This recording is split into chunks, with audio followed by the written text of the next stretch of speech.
ঘটনাটির সময় ছিল 1983 সাল। ঘটনাটি যার সাথে ঘটে তার নাম হচ্ছে রশিদ মিয়া। রশিদ মিয়া উনি একজন দরিদ্র কৃষক ছিলেন। নিজের কিছু জমি ছিল এবং অপরের জমিতেও উনি চাষাবাদ করতেন, যেটাকে আমরা বর্গা চাষি বলি। ওনার বাড়ি ছিল লাহোরিয়া ইউনিয়নেরই একটি গ্রাম। গ্রামটির নাম হচ্ছে মঙ্গলগাতি। উনি নিজের জমিতে চাষাবাদ সহ যেহেতু অন্য জমিতে চাষাবাদ করতেন, তাই ওনাকে বেশ সকাল থেকে সন্ধ্যা পর্যন্ত ব্যস্ত থাকতে হতো। ওনার একটি নিজের জমি ছিল এই পোড়াবাড়ি গ্রামে। সেই হন্টেড ভিটা থেকে সামান্য একটু দূরে। তিনি প্রতিদিনের মতো সেখানেও চাষাবাদ করার জন্য আসেন। ওই দিন ইচ্ছা ছিল যে আজকেই উনি ওনার জমির সকল চাষাবাদ শেষ করবেন, কারণ পরের দিন আরেকটি জমিতে তাকে চাষাবাদ করার জন্য যেতে হবে। ওই সময় চাষাবাদেরই যেহেতু সিজন ছিল, এই জন্য তার ব্যস্ততাটাও বেশি ছিল। ওনার নিজস্ব কোনো পাওয়ার টিলার বা কোনো যান্ত্রিক ফ্যাসিলিটিস ছিল না, যার কারণে ওনার হালের দুটো বলদ দিয়েই এই চাষাবাদ কাজটা সারতে হতো। প্রতিদিনের মতো ওনার দুটি বলদ এবং লাঙল নিয়ে চলে আসেন পোড়াবাড়ির সেই ভিটার অনতি দূরে ওনার সেই জমিতে। সকাল থেকে উনি চাষাবাদ শুরু করেন এবং খুব দ্রুত চাষাবাদ শেষ করার চেষ্টা করছিলেন। কারণ হচ্ছে যে ওনার যে হিসাব, সেই হিসাব অনুযায়ী আজকে যতটুকু জমি ওনার চাষাবাদ করার কথা, ততটুকু করার পরেও কিছু জমি থেকে যাবে, যেটা পরের দিন চাষাবাদ করতে হবে, কিন্তু সেই পরিমাণটা খুব অল্প।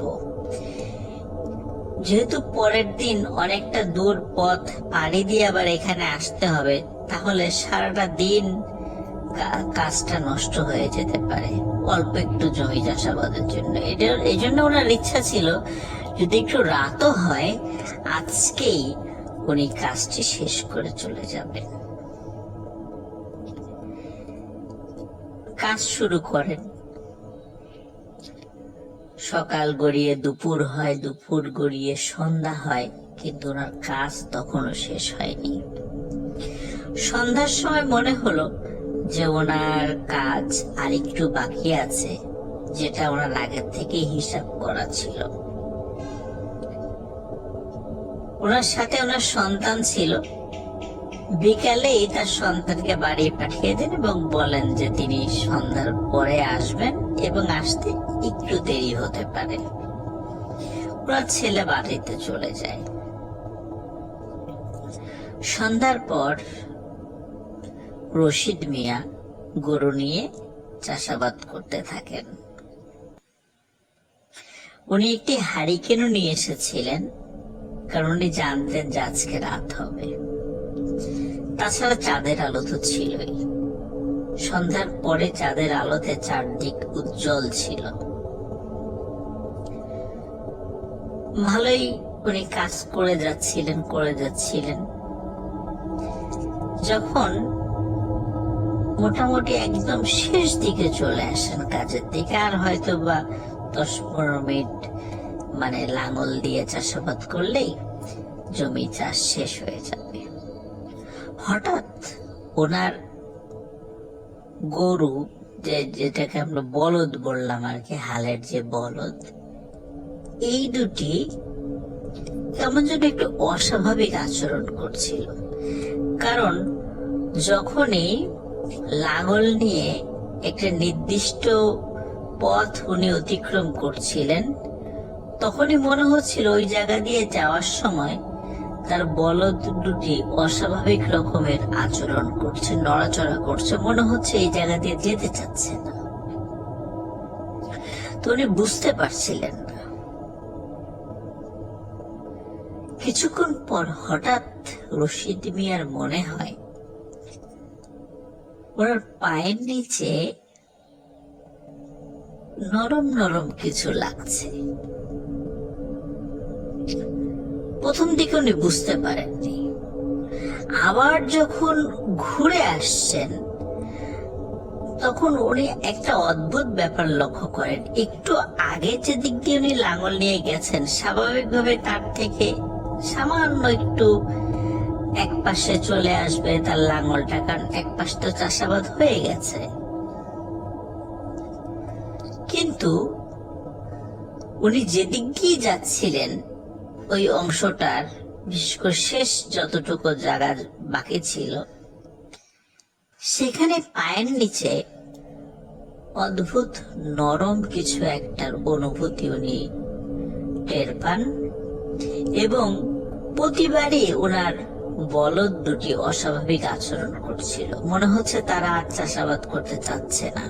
শুরুর দিকে রশিদ মিয়া মনে করেছিল সারাদিন যেহেতু বলদ দুটি হাড় ভাঙা পরিশ্রম করেছে, এই কারণে পশু হলেও তারা হয়তো বলতে পারছেন না, কিন্তু কাজ না করার ইচ্ছা প্রকাশ করার মাধ্যমে তারা বোঝাতে চাচ্ছে যে তারা খুব ক্লান্ত।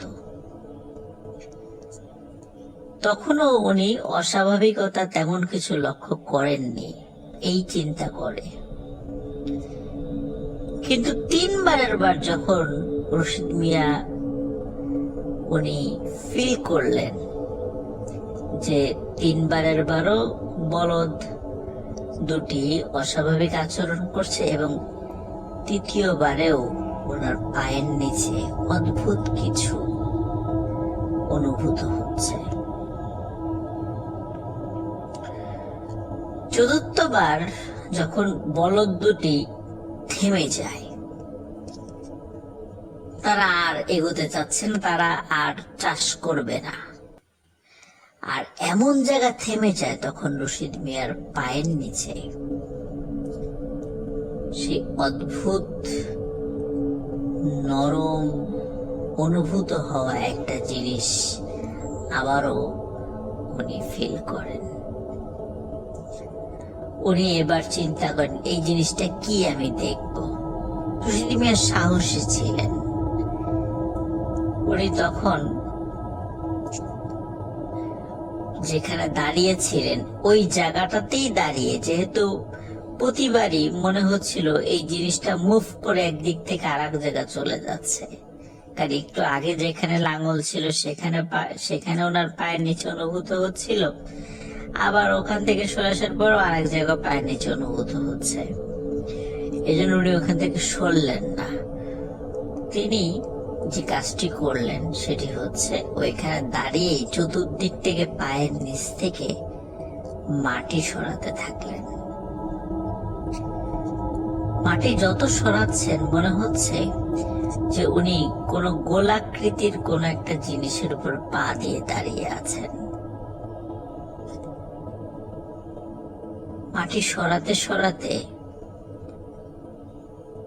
যখন মাটি সরানো শেষ হলো, উনি পা সরিয়ে দেখে ওনার পায়ের নিচে একটি মানুষের মাথা।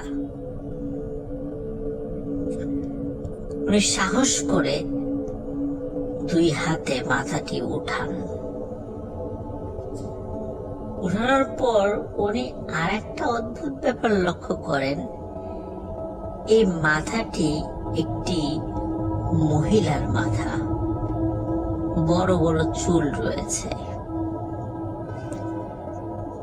উনি সাহস করে আরেকটি যে কাজটি করেন, এটা আসলে আপনি বা আমি থাকলে সেই কাজটি করতে পারতাম কিনা সন্দেহ। সেটি হচ্ছে ওই মাথার মুখের উপর থেকে মাটি সরাতে থাকে। যেহেতু মাটির নিচে যে সেটি ছিল, মুখের উপর মাটি পড়ে গেছে, উনি 1 হাত দিয়ে মাথার মানে মুখের উপর থেকে মাটি সরান। মাটি সরানোর পর ওনার কাছে খুব পরিচিত মনে হয়, কোথায় যেন দেখেছি একে। তবে উনি মানে ফাইন্ড আউট করতে পারেননি যে আসলে ওনাকে চিনেন কি চিনেন না, কারণ স্বাভাবিকভাবে অন্ধকারে ওইভাবে তারপরে ধুলোবালি মাখানো চেনা সম্ভব নয়। হঠাৎ যেটি ঘটে, এই মাথাটির দুটি চোখ খুলে যায়। খুলে যাওয়ার সাথে সাথে রশিদ মিয়া প্রচন্ড ভয় পান। এবার আর ওনার কোনো সাহস আর ধরে রাখতে পারেননি। শুধু চোখ খুলেই ক্ষান্ত হয় না, তখন ওই মাথাটি রশিদ মিয়ার দিকে তাকিয়ে খিলখিল করে হেসে ওঠে। রশিদ মিয়া প্রচন্ড শক্তি দিয়ে মাথাটিকে দূরে ছুঁড়ে ফেলে দেন, এবং ছুঁড়ে ফেলার সাথে সাথে উনি নিজেও আল্লাহু আকবার আল্লাহু বলে চিৎকার করতে করতে ওনার বাড়ির দিকে ছুটতে থাকেন। ওনার বলদ দুটি ওই জমিতেই থেকে যায়। উনি ছুটতে ছুটতে নিজের বাড়িতে চলে আসেন। বাড়িতে এসে চিৎকার দিয়ে অজ্ঞান হয়ে পড়ে যান। ওনার বাড়ির লোকজন যখন তার জ্ঞান ফেরানোর চেষ্টা করে এবং জ্ঞান ফেরে, তখন সব ঘটনা খুলে বলেন। প্রিয় লিসেনার্স, এরকম ছোট বড় বেশ কিছু ঘটনা এই পোড়া বাড়ির ওই ভিটার আশেপাশে এখনো হয়। কিন্তু আগে যেরকম ভয়ঙ্কর কিছু বিষয় হতো, যে মানুষকে হত্যা করার মতো অনেক ঘটনা ঘটত, সেখানে ওই অশুভ শক্তি দ্বারা সেই ঘটনাটি রহিত হয়ে গেলেও ছোট ছোট কিছু কিছু বিষয় এখনো ঘটতে থাকে। রশিদ মিয়া এখনো জীবিত আছেন। প্রিয় লিসেনার্স,